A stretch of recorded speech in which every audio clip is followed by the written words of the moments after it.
This is one of the most unhinged books I have ever read, and I have read a lot of unhinged books. Welcome to the world of How to Find a Husband in 30 Days by Wendy Stirling, also the author of Thin Thighs in 30 Days, so we're in very safe hands. And what makes this book so disturbing is not necessarily its content, but the fact that it was published in 1984. 1984. I was alive when this book came out. And I'm going to share some extracts from it, not only so you can also enjoy it, but so you can see how far we've come in such a short space of time and how different attitudes to gender and dating are just a short time ago. So the book is completely deranged and it promises that it will get you a husband within 30 days. And my personal favourite part of it is where it gives you hints on where to meet men. All right, so are we all taking notes? So first up, top airline private clubs. So it's already very accessible and everyday. Thanks, Wendy. She lists the Admiral Club, the Ambassadors Club and the Clipper Club at the airport are men's clubs that let women in because they didn't have to. And this was 1984. So go to a fancy airport club that will let girls in because girls don't fly planes, boys fly planes. And if you don't live near an airport, Wendy doesn't actually tell us what we're supposed to do. I don't know. I suggest the local bus depot. Next up, sport events. And she continues, literally thousands of men show up. Hockey, basketball, baseball. Get into the spirit and help them cheer, because girls don't do that, only boys. Ask the closest man to please wave over the hot dog guy. Offer him one. Offer him a hot dog. Offer him a hot dog. That's a weird advice as well, though. So just go to any random game, cheer on any random team, and ask random men for hot dogs and offer to give them hot dogs too. This is just gold, Wendy. Thank you. Then she suggests running, and she doesn't mean like join a running club and then find shared interest. This is what she tells you to do. My personal favourite. If you are reasonably fast, pass a man who looks good to you, run about 10 feet in front of him, see if he gets challenged enough to have you pace him. Men get very curious when I run by them. They'll huff and puff to keep up. The other day, I had 4 men following me, almost 3 miles. What fun. Wendy, that is unhinged. You want me to go and run in front of a man, a random man I don't know, and slow down to hold him up or see if he will actually try and make... You want men to chase me through the streets. Please don't do that. Just leave people alone when they're running. Right, how about this one?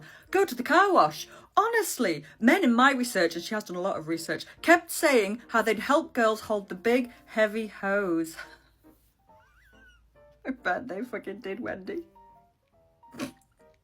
Then we've got taking courses. Assume the man is serious to be learning while he's there. Talk about the course. Can you explain why my business should be on a cash basis? He'll have to ask what the business is and then off you go. It's just the assumption that women wouldn't be on these courses and that any woman taking this course is just there to try and find a man. It's just insane. Then we've got sports lessons like ski, shooting, sailing, flying, golf, tennis. Just do your best. Just do your best, because we know that you're a girl, so you're going to be rubbish at it. Don't act little me with this big mean gun. Gun? Jesus, Wendy, that's gone weird fast. Compete, learn. Don't drag the class down. Be a lot of fun. Laugh at yourself. Praise that man in front of the others. Oh, what a nice straight drive. Are you sure you've never played golf before? Then we've got health clubs. I think that actually means like a spa here. A great place to meet men after exercising when you're cooling down. So just wander into the sauna looking for unattached men. This one is truly deranged. At the racetrack, during the week, anytime, so she's assuming you don't have a job, stand in the paddock and ask if the bay horse is lame in the left foreleg. So just go to a racetrack, break into the actual stadium, stand by a horse and ask random men about horses' legs. Next, in the ocean, not on the beach, in the ocean. She says, I've never met anyone on the sand. All right, Wendy. More girls tell me that when they're out there bobbing along, waiting for the next wave to roll in, feeling good. So yell over at a man, great surf. Or even, isn't this the greatest? Swim by and smile. And if you don't live near a beach, I don't know, maybe the local canal would work. But the point is that you're smiling and waving.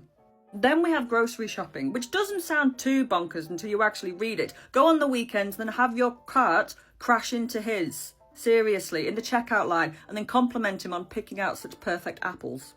So you want me to ram my shopping cart into a man I don't know and then telling me he has nice apples?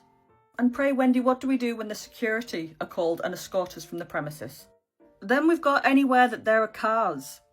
Drag cars, car shows, used car lots. Just go and hang out. Just go to a used car lot and just wander around, just waiting for a man to turn up. Then we've got photography stores, because we had them in the 80s, which she describes as being a sardine can of men, and usually there aren't enough salespeople, so just go and hang around your local snappy snaps. Big disco, just keep asking men to dance. Eventually someone's going to say yes. And the one that's not too bonkers is that one club. Just join a club, any kind of club. There's bound to be men there that you can attach to. Laundromat, a classic. Is it a classic, Wendy? Wendy reckons that she once wrote an advert for some laundry fabric bleach, and she says, it becomes mummy, he gets his grubby socks white, he falls in love, very boy meets girl. Wendy. Then she throws in theatre, movies and art galleries, but cautions that you can't talk there.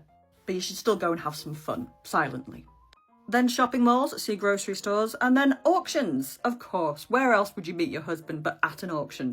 What kind of auction, Wendy? It doesn't matter. Any auction. An art auction, a jewellery auction, a car auction. Doesn't matter. Just turn up. Just turn up and ask random men questions. She also recommends borrowing someone's dog and using that to meet men and holding quote-unquote spinster parties. And just reading through this book, you realise that the whole thing is just about women changing their entire lives, their jobs, their outlooks, everything about themselves in order to just meet a man, any man, some random man at the supermarket that you've barged into in your trolley. Doesn't matter, just get a husband and get married. And this was advice being given to women in 1984.